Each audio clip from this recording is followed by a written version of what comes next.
right, good morning, folks. It's time to talk antiques once again, and as everybody knows, we've got one short. He's world famous, but he's going to be running for mayor again, so I guess we'll have to try to handle it by ourselves. I think we can handle it. All right, I'm with you, Ronnie. I know Philip over there got his thing going on, so. Oh, Philip's got everything going on here. Yeah, we'll see. Well, we're going to depend on his expertise for some of this today, then. Yeah, we'll talk about several things I've collected for just like decades. All right. Actually, Ronnie's starting us off here with the what is it, Georgia Gold Rush? The little known Georgia Gold Rush in there? Yeah, the Georgia I Gold never Rush. heard of that either. That was before the California Gold Rush. That was when the 29ers, came into play. Okay. I'm having a little problem here, so could you? Okay, I'll get it. Okay, so the California Gold Rush has been celebrated with word, song, and deed, but little is thought in school about the earlier Georgia Gold Rush, even thought to have played a significant part of American history, and it was part of the thing that led along to the Trail of Tears and the burgeoning acceptance of manifest destiny as a national ideal and the ultimate creation of the Gilded Age.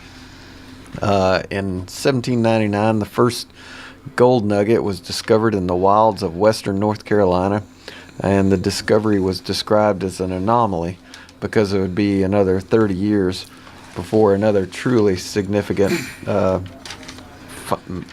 discovery was made in North Carolina, all by men with no knowledge of mining. To fully understand this, you have to remember in the early 1800s, the inner regions of North Carolina and Georgia were very remote areas, miles away from New York, Philadelphia, and Boston. This was a group of farmers and merchants. They didn't know the first thing about mining. And also very little was known about geology at the time. The first geologic map was printed in Europe in 1799. It would be another 25 to 30 years before anything similar was produced in the United States.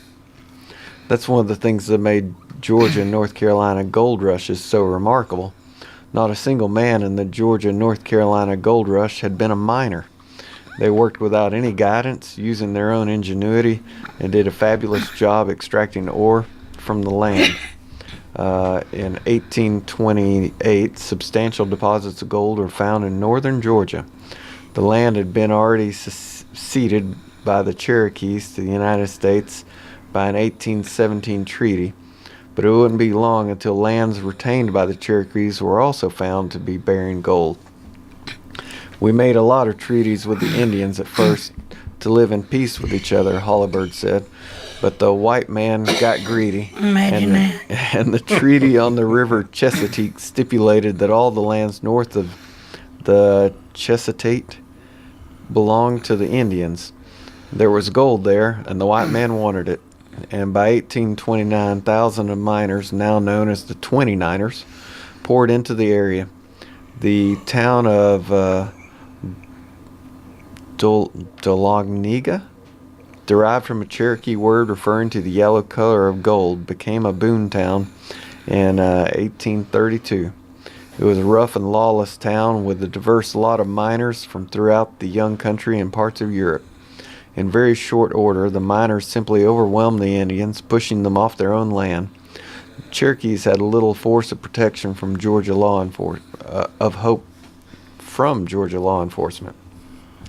Throughout the 1820s, Cherokee leaders and their attorneys fought the state of Georgia in courts.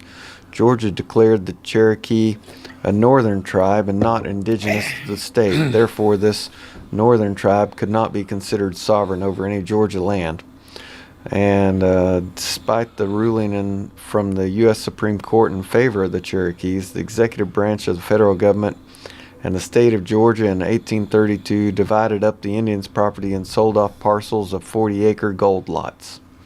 In 1836, a faction of Cherokee leaders led by an American military officer signed the Treaty of New Echota, which ceded all Cherokee lands east of the Mississippi River to the government and made provisions to be relocated to the Indian Territory, now the state of Oklahoma. Now imagine this. the Supreme Court says it's your land, Yeah. but the government says, so what, we're going to take it Yeah, anyway. the executive sold it anyway. So they moved them to Oklahoma, which was Indian Territory, but is now a state. So we just took everything. Yeah. Well, now they're coming back a little bit with these casinos now. I think they kind of getting the white man back a little bit, maybe taking some of that money in the gambling casinos. Yeah, as many as you can lure into it. Yeah. That's right. Yeah. Well, there was so much gold extracted from northern Georgia that the U.S. Congress chartered a branch mint at Dahlonega in 1835, and during the next 23 years, the Dahlonega Mint coined more than $6 million in gold. Quarter eagles, $10 face value, half eagles with a $25 face value, and eagles with $50 face value. $3 coins were also struck for 1 year at Dahlonega.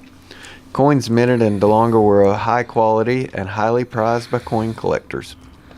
A collection of these rare and beautiful coins from the Appalachian Gold Belt is among the highlights of a large 3,000 lot 4-day sale at Hollenberg Western American Collections Reno Gallery on March 15th and 18th. So that's next week. Yeah. About 1,200 lots in the sale come from a collection of Al Adams, a 40-year collector specializing in material from the North Georgia, Carolina gold rushes. And this is the largest, best collection of Eastern Gold Rush material ever amassed in private hands, Hollenberg said. I knew he had been collecting for years and had a massive collection, but I was surprised at the content and quality. By the early 1840s, the gold mines in Georgia and North Carolina were pretty much played out. It was estimated that 870,000 troy ounces of gold were mined in Georgia, which is only a percentage of what was soon to be mined during the 1848 California gold rush. Move west, there's gold in them there hills, was reportedly coined during this era in North Georgia. The California rush changed everything. It was a game changer. It literally catapulted us to the top as a world power. It was new money that came into play. It helped build a transcontinental railroad.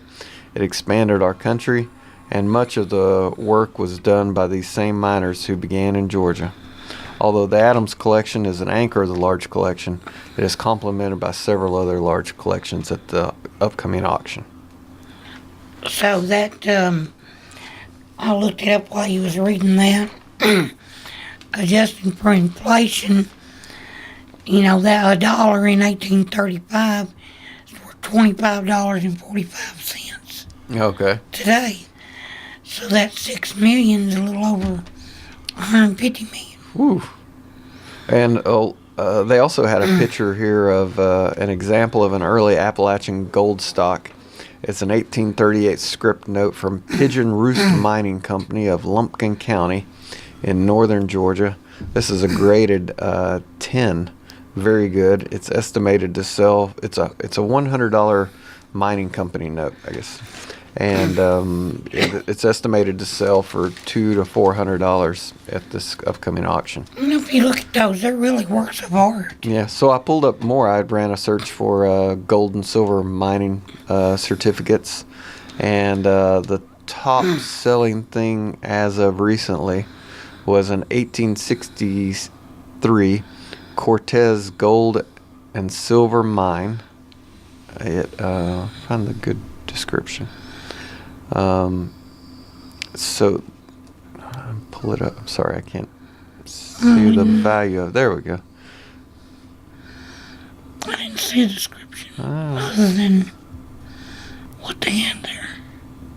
Well, anyway, it's a gold and silver mining company certificate. Oh, okay, here we go. It's $500, and this.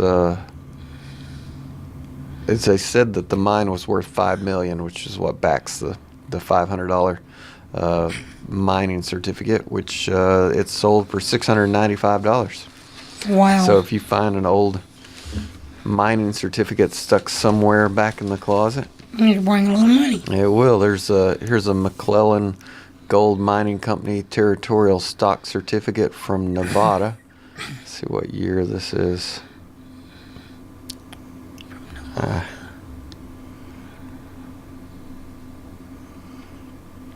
These are small.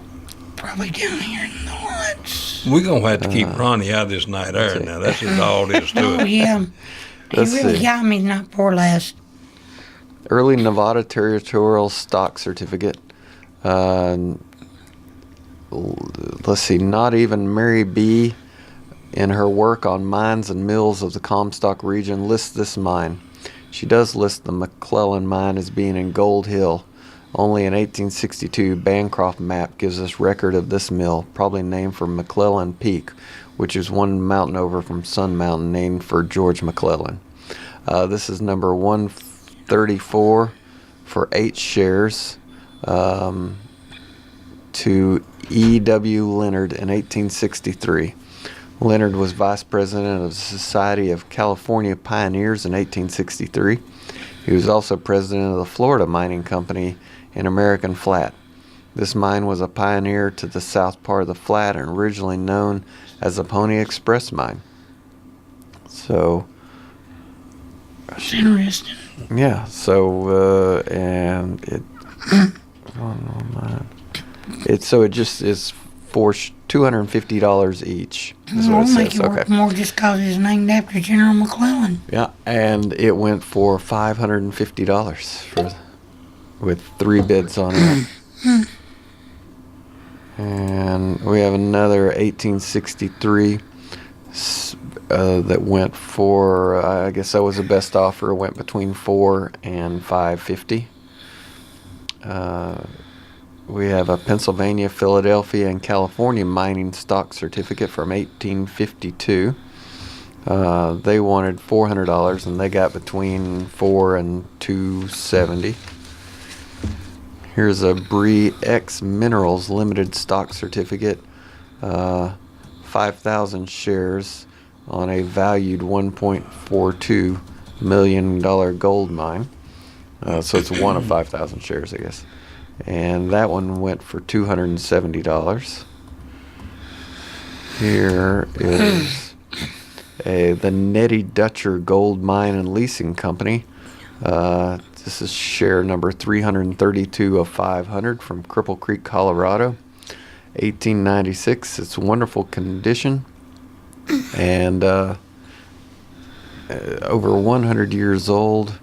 They got $250 was to buy it now on that. You know, if they're raising $1 million with their stock, another one's raising 4 or 5 million, another one's raising blah blah blah, and they only got 6 million total out of the mines. Yeah. Somebody lost money. Ah, well, I hadn't thought of it that way.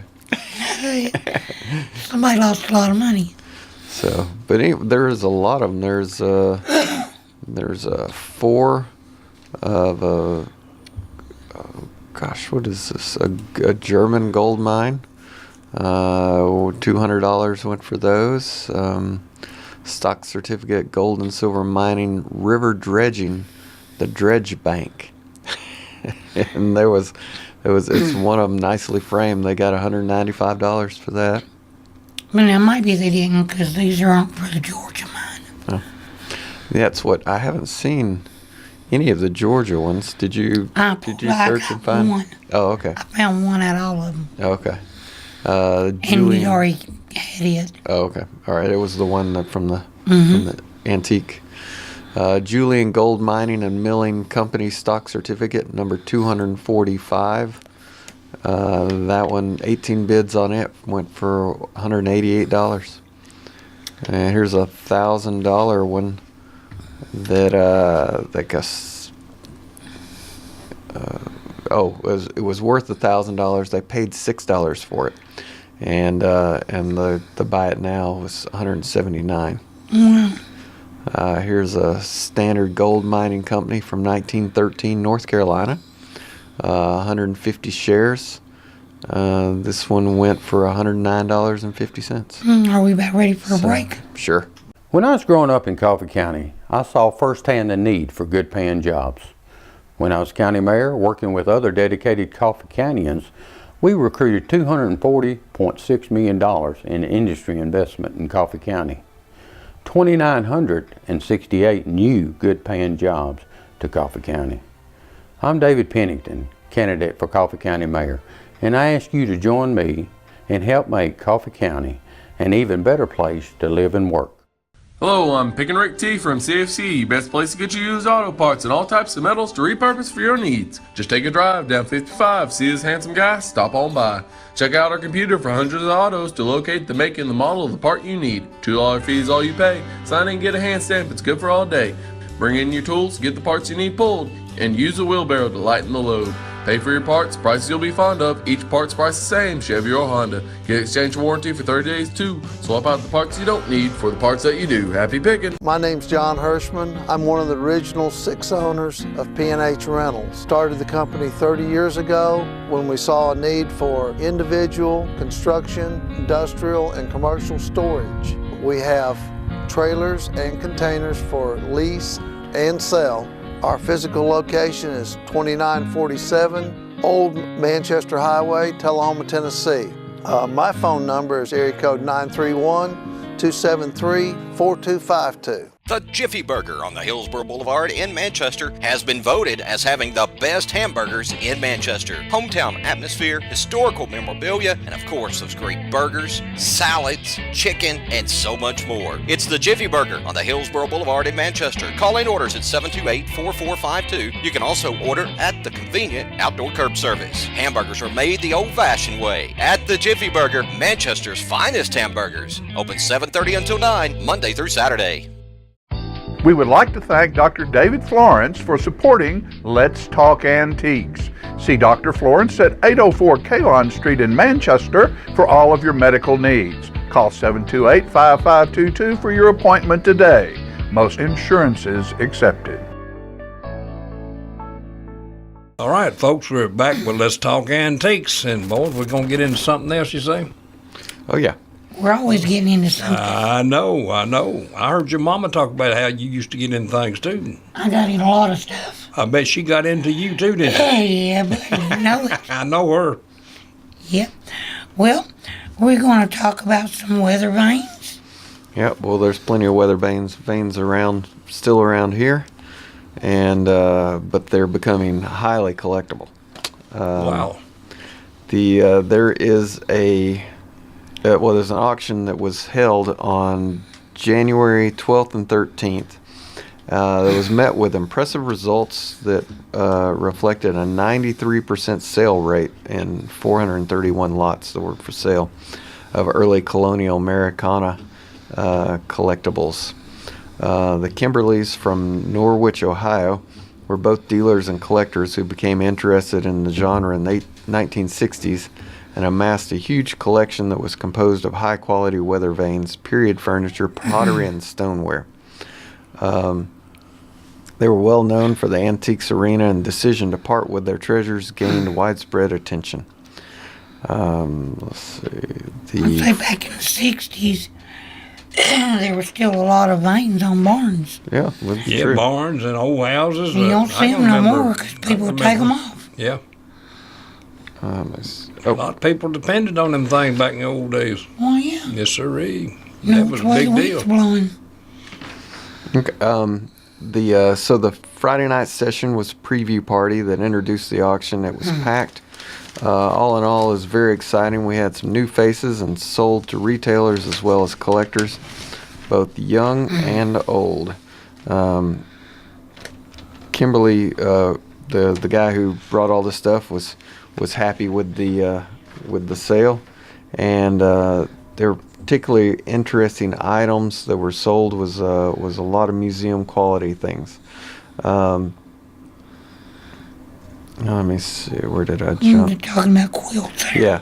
One of the highlights of the collection was an important group of weather vanes offered in a variety of themes and forms from iconic makers and commanded a good deal of attention from eager bidders. It was a weather vane that just narrowly beat out a quilt to grab top selling spot at the auction. that brought $20,750, a 19th century swell-bodied copper weather vane that depicted Massasoit, the great Wampanoag chief, there's an Indian chief, who met with the pilgrims. He was portrayed wearing full headdress with an arrow in one hand and a bow in the other. The painted weather vane was painted yellow, and the surface stood 35 inches high. The piece, which established the lot in the auction, was made by Harrison Company that operated out of Massachusetts in 1868. It's almost 3 foot tall. Yeah, that's Weather a vane. Yeah, really it's big. Maybe weather vanes are that big, and I'm just looking at them from far away. Yeah. and Well, they do realize how look big they smaller are. when you're standing on the ground. I guess so. Another rare swell-bodied weather vane was a copper lobster from the mid-20th century that was found in a coastal town in Maine.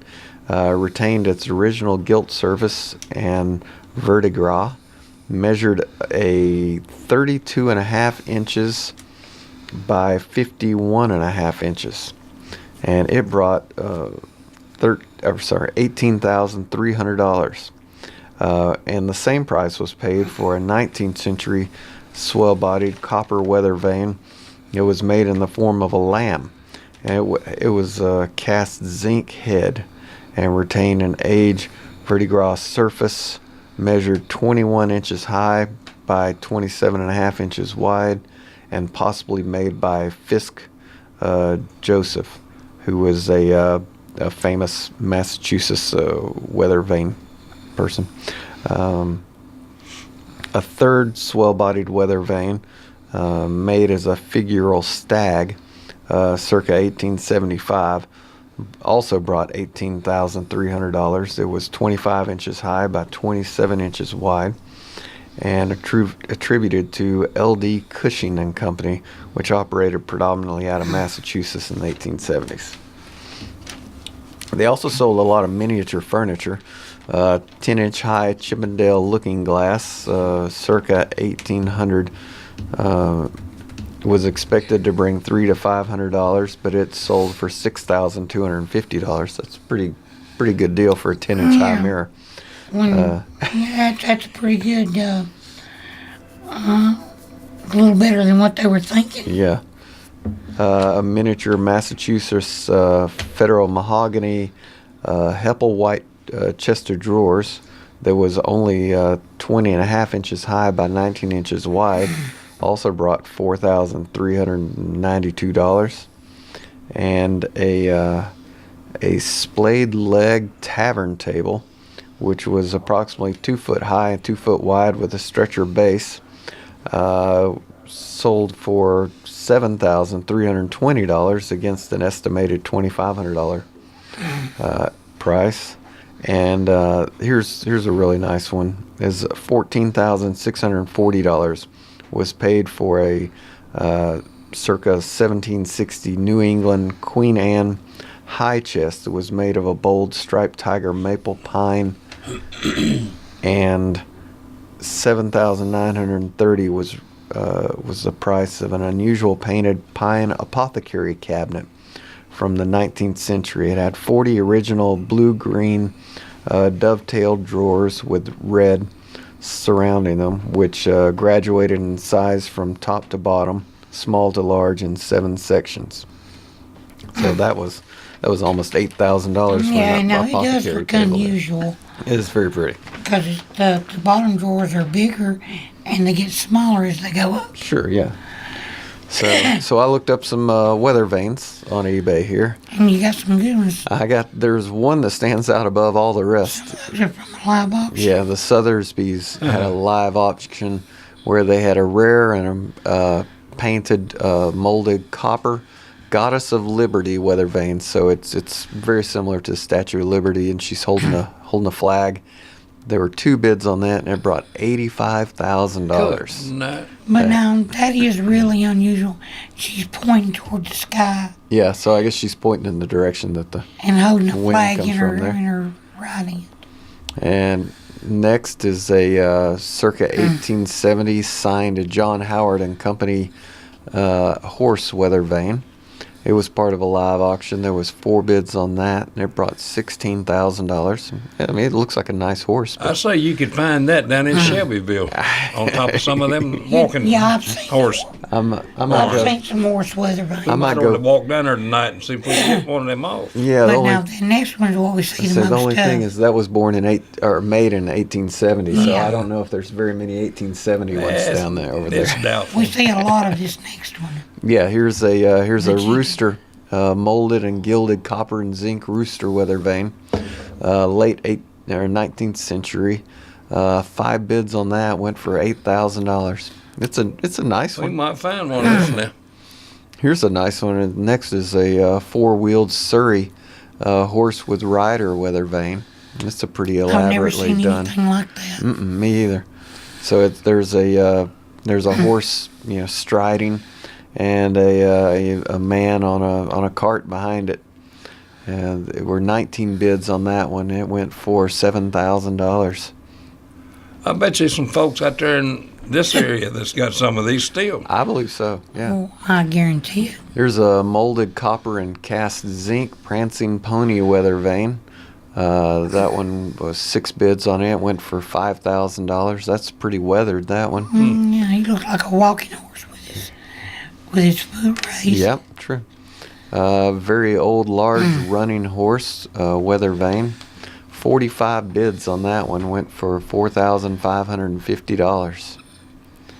Here's a straight off the barn, 19th century gold leafed rooster weather vane. And It doesn't look to me like he came straight off the barn. it doesn't look straight off the barn. to me. Somebody's It cleaned looks- that one up. It looks very nice condition, yeah. So they were asking $2,800 and took a best offer on that one. Antique eagle weather vane with directionals. This is attributed to A.L. Jewell Company. They were asking $3,200 and took a best offer on that one. It's a nice looking eagle. Yeah. Here's a There you circa 1880 iron weather vane, Native American Indian with his bow drawn.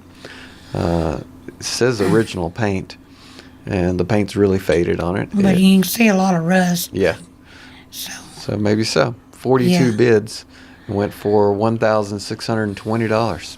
Man, I wonder if just you find one. we need a few of them. Yeah. Here's a primitive horse and rider weather vane. They wanted $1,850 and took a best offer, but it's pretty close to that. That's folk art. Yeah. And here's an antique toll painted farmer weather vane. So this is a farmer. It looks like he's got his foot up and he's pushing. He's shoveling. He's shoveling. Yeah, that's kind of it looks like a homemade one. Yeah, no, that's neat. 17 bids on that went for $1,600. Nobody would have never thought this, would they? Yeah, really. I tell you that was somebody who was artistic and didn't want to spend the money on buying one from the company, Right. and and it ended up bringing Just made him a $1,600 100 weather years later. Here's the 1800s trotting horse weather vane, and they say in mint condition. I would say good condition. Oh, yeah. 1 bid on that went for $1,200. Here is a antique soldier whirligig carved wood primitive weather vane.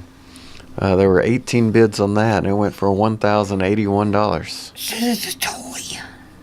Oh, toy carved. Yeah, you're right. Okay. Yeah. That's a Should we- lot of interest in it. Yeah.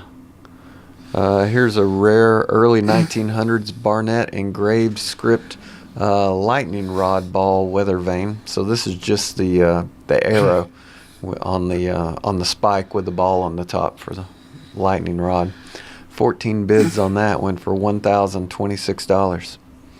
The ones that go around for $1,000 have more bidders than the ones that go for $18,000. Yeah, I you know? would say so. I can see that. There's more people that think they can get in on that. I can see that. Here's a 19th century molded copper gamecock weather vane under old gilded gold paint. They were asking $1,500 and took a best offer on that. Here's a pretty cool one. It's an that's owl with 3 baby owls and one other bird just in the midst of it on for their weather vane.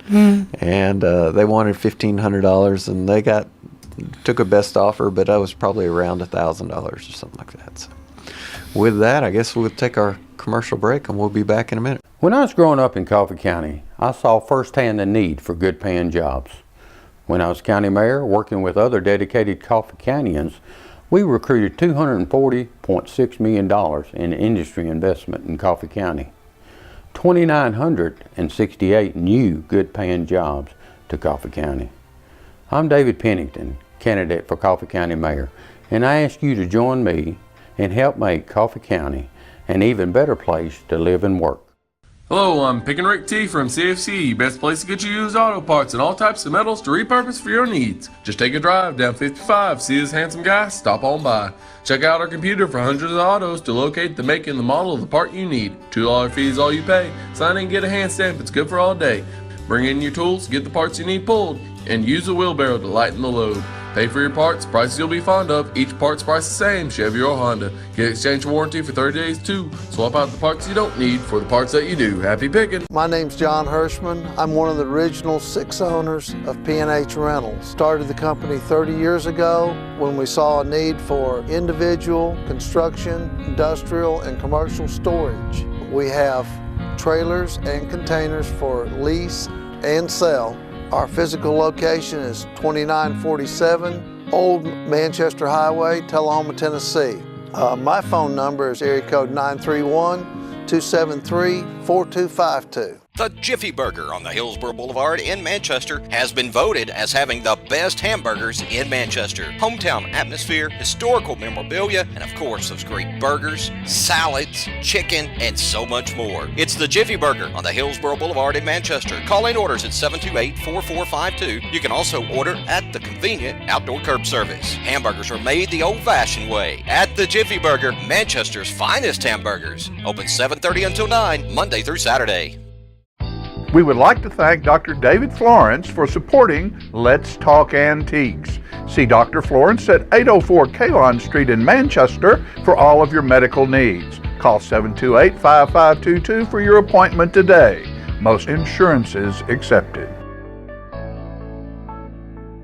All right, I'm going to turn it back over to these lightning rod boys over here. Okay. Lightning rods or weather vanes? We'll get a couple of Well, more weather vanes. vanes, I guess we We better might talk straighten that out. We might talk about lightning rods in a minute. Right. Yeah. We Well, I was pulled up talking about you two guys being like lightning rods. Oh. You know. So Ronnie's got some lightning rods too. But we got a couple of more weather vanes here. We got this one is a riding quill shaped one. It was made out of copper. 3 bids on that, $860. Wonder how much these weigh. I wonder what, I don't know. Seems like they'd have to be This substantial next one to you bid. got I really like. That one there? That's different. It's an antique vintage zinc gilded head horse molded and soldered to be a weather vane. Like So a that's weather kind vane, of but it odd. really looks like a horse's. Yeah, it's a horse's head. Yeah, that's You don't pretty see creative. those. No, they were asking $1,500 and took a best offer. But I don't know. It's somewhere Blowing around the wind. $800. That'd have to be pretty heavy, wouldn't it? Well, it seems like they're balanced, Yeah. to where they'll turn, I guess, easily. But we'll need us a serious old timey farmer to call in to explain that's that what to we us, need. because Anybody out there got any advice on this stuff, let us know. I don't. Well, some of them look like they're just, sitting on the rod and the wind blows them. Yeah. Right, but So the they bigger rust ones, up. the bigger It's ones got to have be to light be enough for balanced. the wind to Good, blow it, yeah. too. Yeah. Sometimes the wind can blow the house down. Yeah. Well, yeah. Here's one that's an antique ear of corn combination lightning rod weather vane. right. Yeah. And early 20th century copper squirrel weather vane. 22 bids on that went for $850. Here's a 36-inch Fox copper weather vane. That went for $785 was to Now buy this it looks now. like a fox jumped down from some and impaled himself Yeah, it does kind of, yeah. on a rod. I don't think you're supposed to see the rod going up to its belly. You're just No. supposed to see that, yeah. And here's a circa 1850s sheet iron blacksmith made child and chained deal with $811 with 17 bids on that. Now There's some cupolas that they're just selling the cupola off Yeah. there. Here's a 48-inch 4 copper trees weather vane. That's pretty big. $695. Here's another antique corn and cast iron. It's corn with an arrow on the other side. 17 bids, $715. Man. Here we go. Here's one that David's missing out on is a vintage antique car with a man driving. Now that is different. That's very different. What they need is a plane flying in it. Yeah, $700 to buy it now. I'm sure there are planes too. When I was a kid, my grandpa gave me one that was made like a plane, and it was on a rod. Really? And I wonder what happened to it. I don't know. I had to ask my mom about that. Here's another of the similar to the antique car with a male driver. They got $650 for theirs. Here is a large bull lightning rod and a weather vane. Did you say a large bull? Yeah, it's a bull standing bull. Purchased that on for the end James of it. Shelton. There you- All right. They asked for $650 and took a best offer. And We can and run them down if you want to buy it. here you go. Here's a There's an copper. airplane. Here's your biplane, complete setup with mount. That was $585 for the buy it now on that one. Here's a blue heron and copper weather vane. $585 was a buy it now on that one. And here's a copper owl with an arrow. It's $575 for a buy it now on that. Yeah, I guess so. It weathers nicely. Yeah. Here's a great old antique copper rooster weather vane, complete with directionals and the mount. They were asking $650 and took a best offer somewhere around $575. I was thinking that.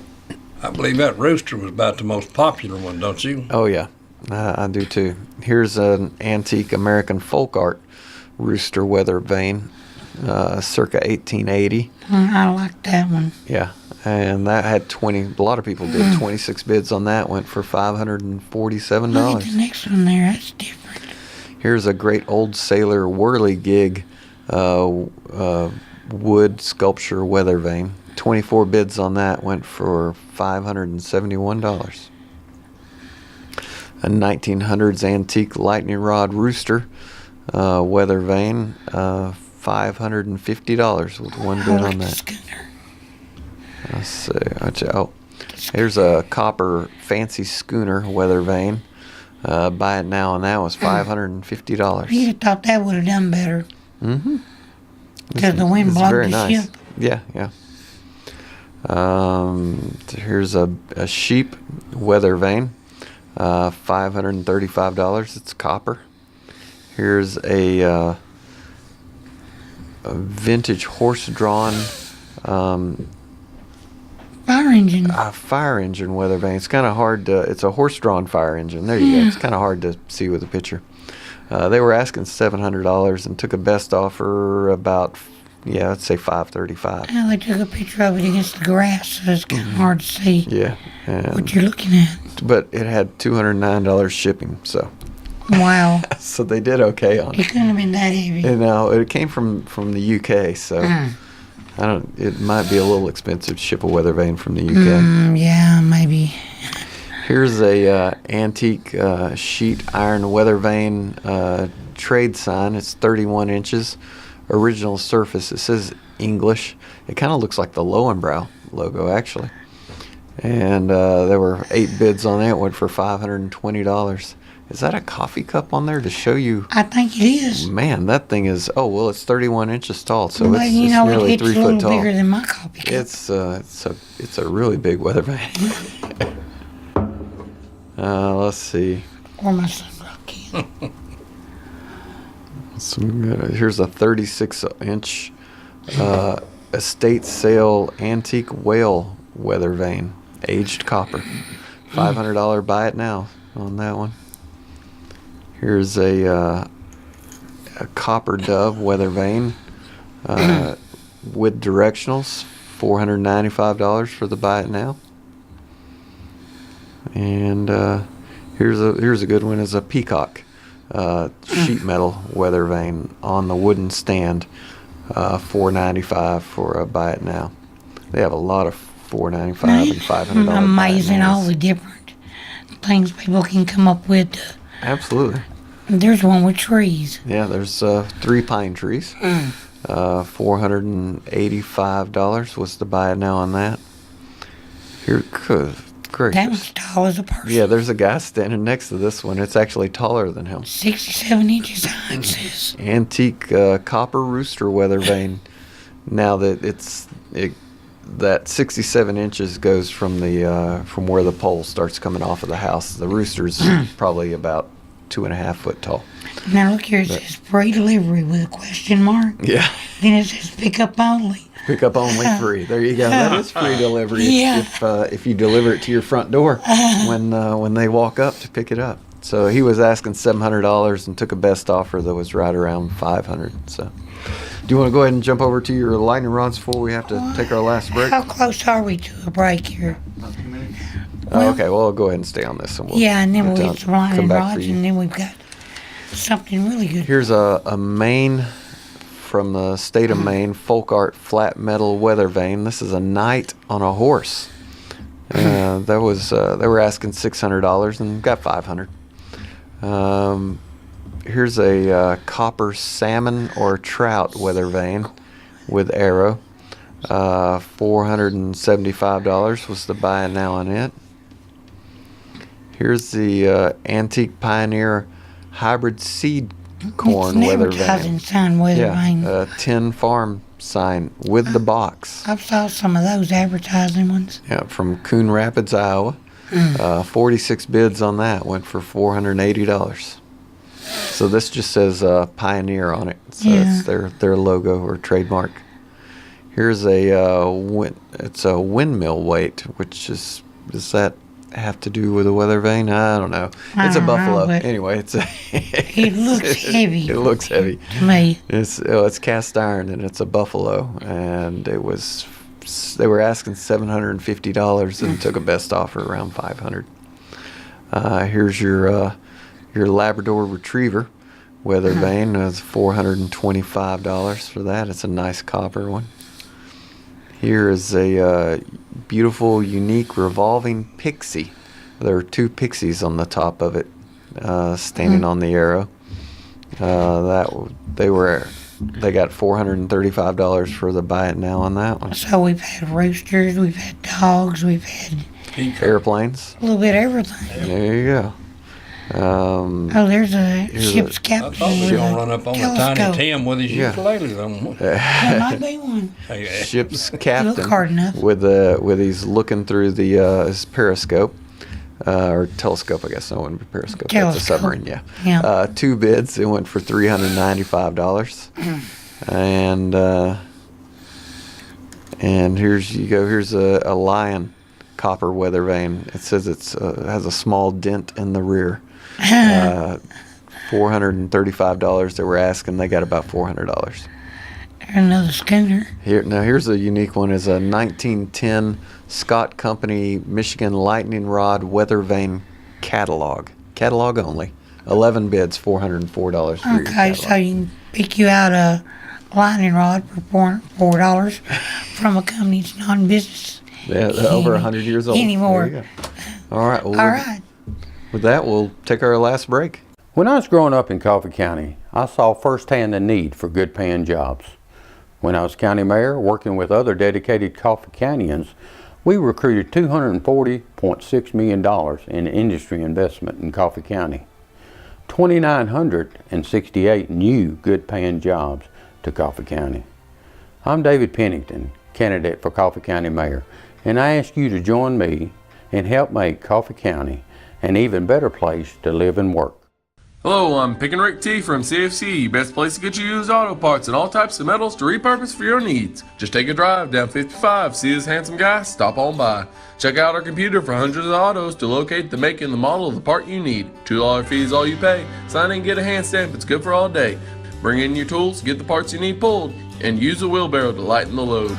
Pay for your parts, prices you'll be fond of. Each part's price the same, Chevy or Honda. Get exchange warranty for 30 days too. Swap out the parts you don't need for the parts that you do. Happy picking! My name's John Hirschman. I'm one of the original 6 owners of P&H Rentals. Started the company 30 years ago when we saw a need for individual, construction, industrial, and commercial storage. We have trailers and containers for lease and sell. Our physical location is 2947 Old Manchester Highway, Tullahoma, Tennessee. My phone number is area code 931-273-4252. The Jiffy Burger on the Hillsborough Boulevard in Manchester has been voted as having the best hamburgers in Manchester. Hometown atmosphere, historical memorabilia, and of course those great burgers, salads, chicken, and so much more. It's the Jiffy Burger on the Hillsborough Boulevard in Manchester. Call in orders at 728-4452. You can also order at the convenient outdoor curb service. Hamburgers are made the old-fashioned way at the Jiffy Burger, Manchester's finest hamburgers. Open 7:30 until 9, Monday through Saturday. We would like to thank Dr. David Florence for supporting Let's Talk Antiques. See Dr. Florence at 804 Kalon Street in Manchester for all of your medical needs. Call 728-5522 for your appointment today. Most insurances accepted. All right, folks, we are back with Let's Talk Antiques. And the ultimate power in the universe. There you go. All right. So we were talking about weather vanes, and we were sitting here during the break and seeing about lightning rods. So there's quite a few lightning rods here. We have 3 vintage antique copper lightning rods, well oxidized. It says 26 bits, brought $1,175. We have a rare early 1900s Barnett engraved script lightning rod ball weather vane arrow, 14 bits, brought $1,026. Another antique ear of corn lightning rod weather vane arrow directional.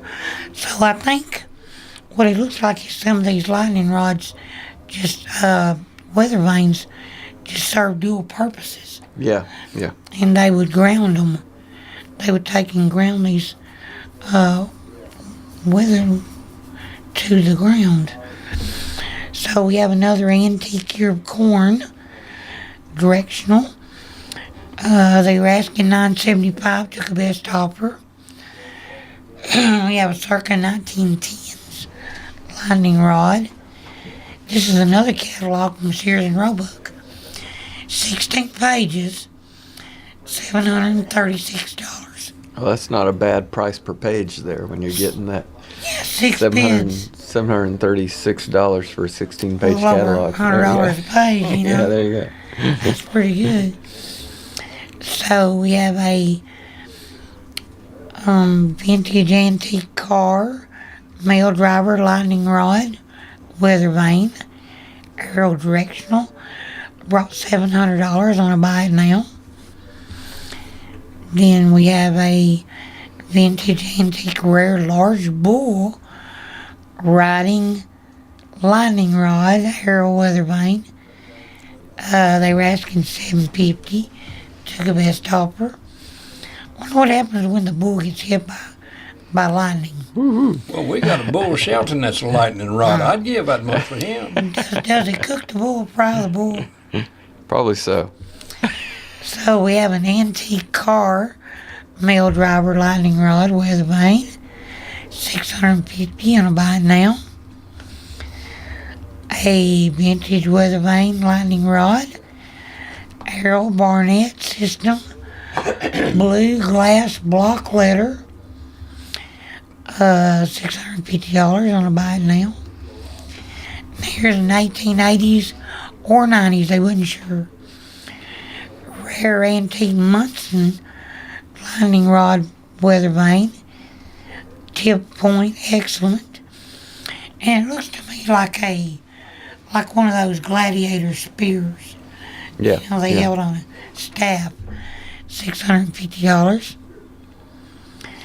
Now here's a vintage 4-star lightning rod with an amber glass globe, and it's got a little glass globe in the middle of it, and it points up and down.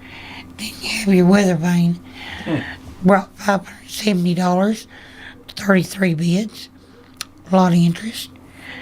1900s lightning rod rooster chicken, barnyard pimp weather vane setup, $550. Let me add something in on the rooster.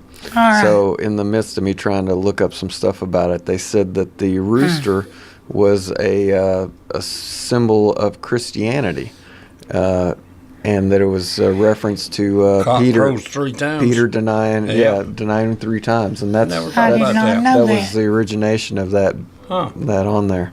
That is really interesting. And that What else just is one that? other thing is that the largest, world's largest weather vane is in Tio Pepe Sherry. It is a Tio Pepe Sherry advertisement located in Jerez, Spain. It is a ship.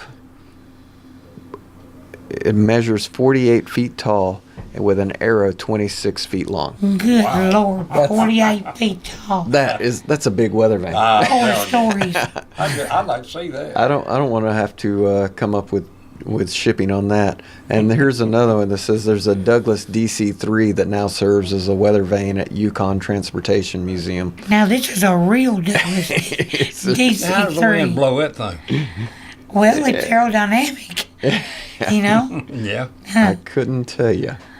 Well, it's got a rudder and Yeah. wings. Huh. I'd say that's Okay, how. so the one in Spain is the largest weather vane that works. The DC-3 would be one of the largest, so it It just doesn't sits there. actually work. It's just a thing. Yeah. Okay. And I wonder if you can load it with passengers. I hope not. So. Okay, so back to the lightning rods. Okay. We have a weather vane lightning rod arrow, another Barnett System blue with the block letters, brought $550. And here's a lightning rod weather vane stamped RHF. Brought $536 with 10 bids, and it looks like a star just sitting on a frame. Huh. That's nice. That's different. So, what we got, about a minute left? About 30 seconds. About 30 seconds. One more. We have a vintage antique twig 5-point lightning rod topper. This is the tip that goes on the top of one. Brought $541 with 7 bids. Wow. All right. Okay. All right, that does it. Thanks for watching. Thanks for listening. If you're listening on Thunder Radio, I want to give you a heads up. Let's Talk Antiques is moving April 4th, an hour earlier, from 9 to 10 a.m. You can hear us on the radio. No change on the TV side. I wanted to give you a heads up on that. That change occurs April 4th. We'll do it again next week for Let's Talk Antiques.